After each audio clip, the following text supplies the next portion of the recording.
क्या दलितों को यहाँ भी बोलने की इजाजत नहीं? नहीं सर, अगर सबको 4 मिनट दे दो ये भेदभाव नहीं चलेगा दलितों के साथ। Time is 4 minute, don't waste. भाई सर, आप चेक करो, अगर सबको 4 मिनट दिए तो आप मना करो, मैं बंद कर देता हूँ उसको।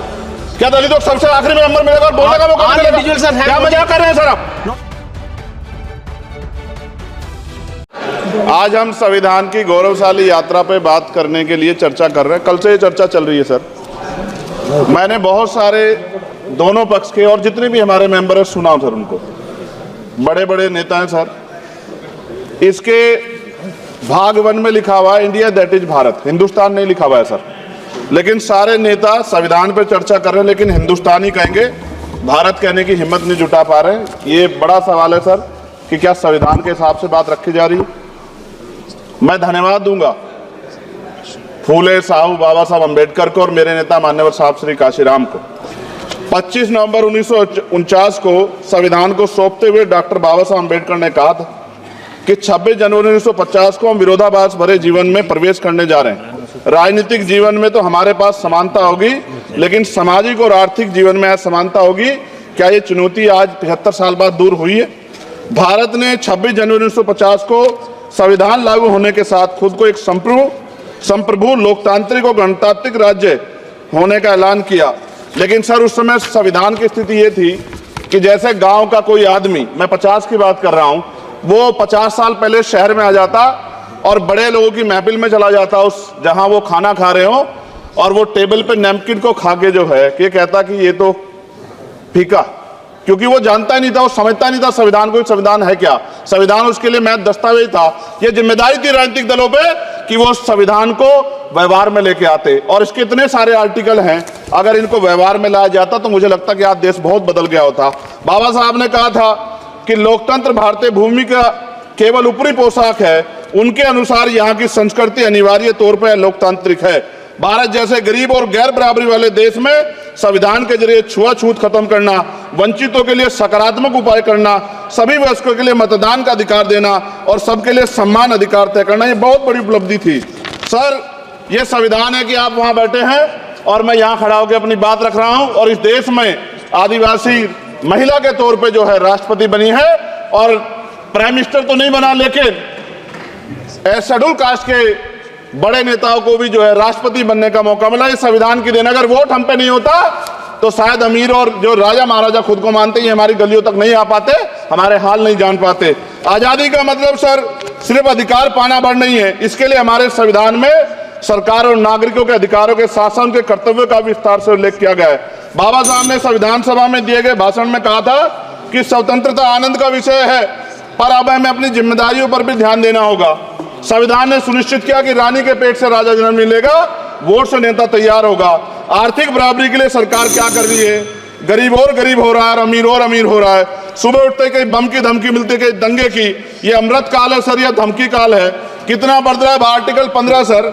भारत में आज भी घोड़ी चढ़नी बैठते होती है सर। क्या दलितों को यहाँ भी बोलने की इजाजत नहीं? नहीं सर, अगर सबको 4 मिनट दे दो ये भेदभाव नहीं चलेगा दलितों के साथ। Time is 4 minute, don't waste. भाई सर, आप चेक करो, अगर सबको 4 मिनट दिए तो आप मना करो, मैं बंद कर देता हूँ उसको। क्या दलितों को सबसे आखिरी में नंबर मिलेगा और बोलने का मौका मिलेगा? क्या मजाक कर रहे हैं सर आप? नो, ये all independent people are having only 4 minutes. You take sir, independent में अपनी पार्टी का मेंबर हूँ सर, और जीत के आया हूँ सर, किसी की दया में नहीं आया। Take 1 minute and finish sir. कल भी बोले एक दलीय पार्टी के लोग, आप मौका दो सर। मूछे रखने पर हत्या होती है, महिलाओं पे, छोटे मासूम बच्चों पर रेप हिंसा होती है। एनसीआरबी का डाटा देकर डर लगेगा। यही 1 किलोमीटर पे संविधान को जला गया, और महाराष्ट्र के परभनी में अभी भी संविधान को नष्ट किया गया, उसकी कॉपी को।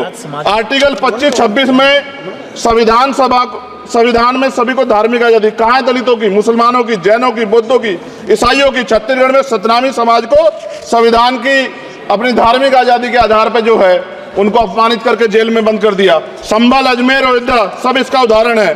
ये सरकार आलोचना डरती है। कितने लोग जेल में बंद है? मिरान हैदर, खालिद सैफी, उमर खालिद खान, सिफा खान, गुलफ्शा फातिमा और आजम खान साहब राजनीतिक विरोध में बंद है।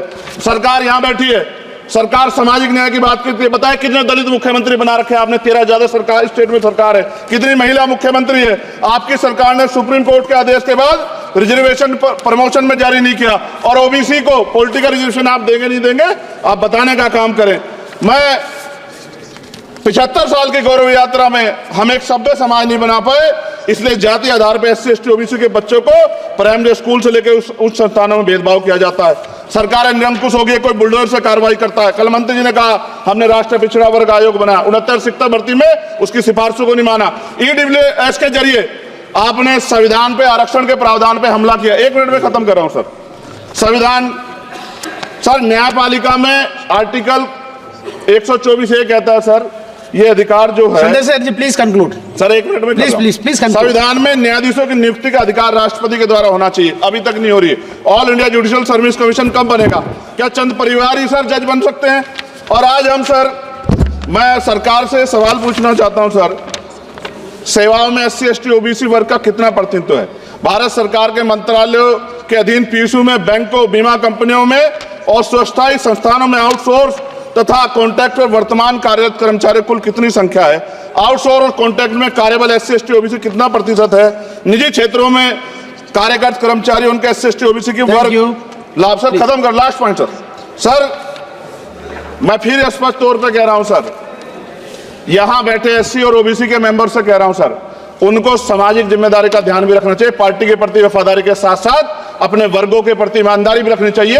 ईमानदारी नहीं होगी तो इन वर्गों का भला नहीं हो सकता, और हमें बहुत सरकारों से उम्मीद नहीं है। बहुत बहुत धन्यवाद सर।